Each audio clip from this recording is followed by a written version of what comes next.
Welcome to the Rockefeller Mustache Barbershop. I'm your host, John D. Rockefeller, richest man in history. What would be your name? Well, I mean, actually, since you're so rich, I could go for some money right about now. I've contributed massively to the fields of science and technology, but I lost a lot along the way. Oh, the name's Nikola Tesla, by the way. Yeah, no problem.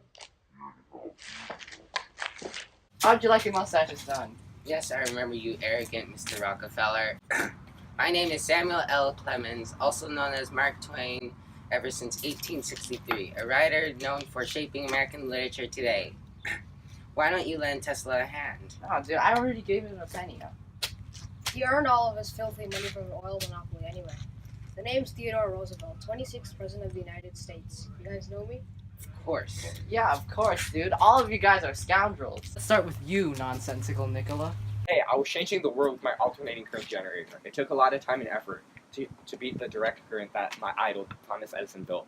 These current wars happened in 1887 and were responsible for me gaining a lot of my popularity. This technology is actually still being used to this day, so I sure think that I achieved my goal of changing the world. Remember the World Fair in Chicago back in 1893? The beautiful lighting lit up the entire sky. Anybody who had doubted Tesla's visions were proven wrong that day. I have to agree with that one, but you sure lost a lot in your venture for science. You became so obsessed with science that you didn't pay attention to anything around you. You lost all hopes of being in a relationship. In fact, you were in love with a bird. How do you expect me to be working so hard for the benefits of our country without complete devotion? Compromises have to be made. You have to lose things as important as your sanity and your reputation. You had the weirdest superstitions that made you seem like a crackpot. Like the myth about the aliens. That was not a myth. I actually saw aliens while I was at my lab. What about the hallucinations? Those are visions of the future. For the Wardenclyffe Tower, dude, that project was funded by J.P. Morgan, but it still flopped. I keep trying to tell you, he just didn't give me enough money. Dude, he gave you something like $4 million. Well, it was a really ambitious project. I would have needed way more in order to connect everyone in the world together. Alright, dude, I guess you're smart or whatever, but in trying to get your visions to come to life, you worked too hard and you drove yourself insane.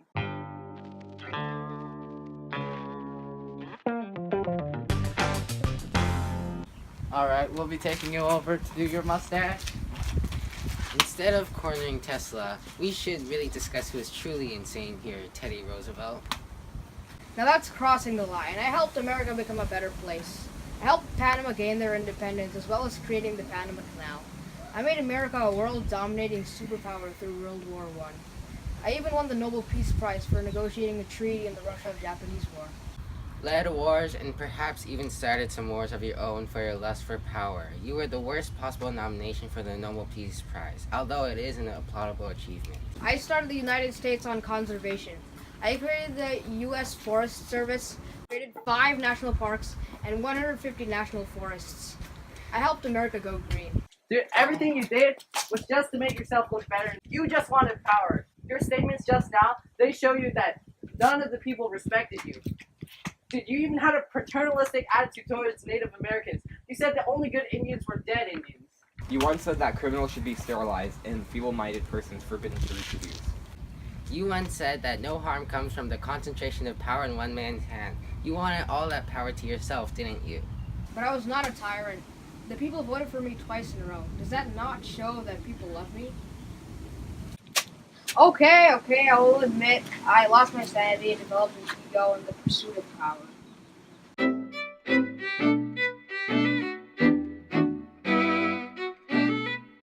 And what about you, Madman Mark? Do you have anything to say besides criticizing people?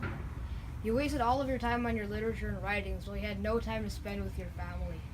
You spent your money on all these stupid inventions that you thought would change the world.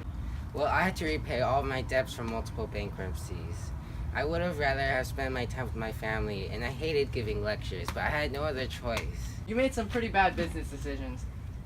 You invested $4 million in James Page's typewriter, but ended up going bankrupt. Madman Mark, you say, bad business decisions, you say, each and every one of us in our pursuit for success have lost many things. Mr. Roosevelt here, you desired power, and yet you lost all appreciation, respect, and dignity. Rockefeller here, you gained wealth and more wealth, but the result, you became corrupted. Do you really have the right to criticize others? I mean, you contradicted yourself a lot. You criticize the Gilded Age. You're also very materialistic yourself. You wrote a lot about anti-slavery, but you served in the Confederacy anyway. Although I was in the Confederate Army for a while, I was not a pro-slavery. I had not enjoyed fighting using hit-and-run tactics, why I even cowered before Ulysses S. Grant before leaving the Army. I was already against white supremacy even before the Civil War.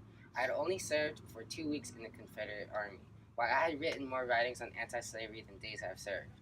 I mean, it's hard to say that he didn't have a positive impact on the world. He wrote many literary masterpieces that helped shape our modern beliefs, and he also dubbed our whole era the Gilded Age.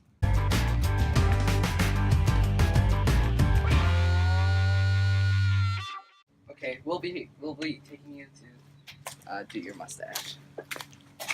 All right, guys. $1,000 each. $1,000 each. Oh, hell no!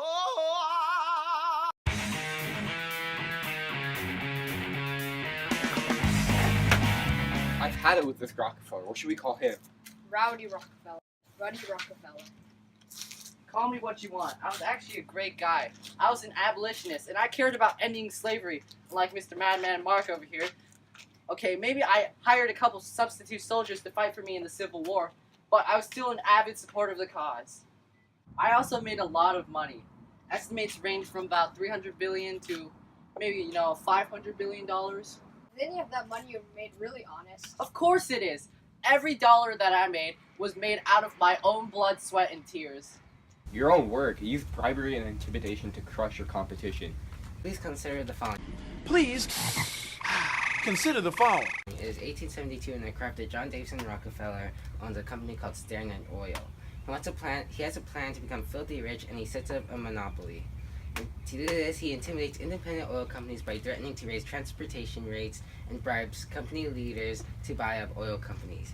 He bought up 22 out of 26 competing oil companies. I hate those kinds of people. I've worked my entire life to get rid of filthy rich people like you, who just keep taking the common people's money. No wonder you're so unpopular. Ida Tarbell and other biographers exposed you for your corrupt deeds. Don't forget, I donated over $500 million. You did that to ease your conscience, didn't you? And we can see right through you as you donated less than 0.15% of your net worth. You only wanted to donate because you were unpopular after being exposed and wanted to regain some popularity. You wanted money and you got it, but now everyone knows the corrupt deeds you've done.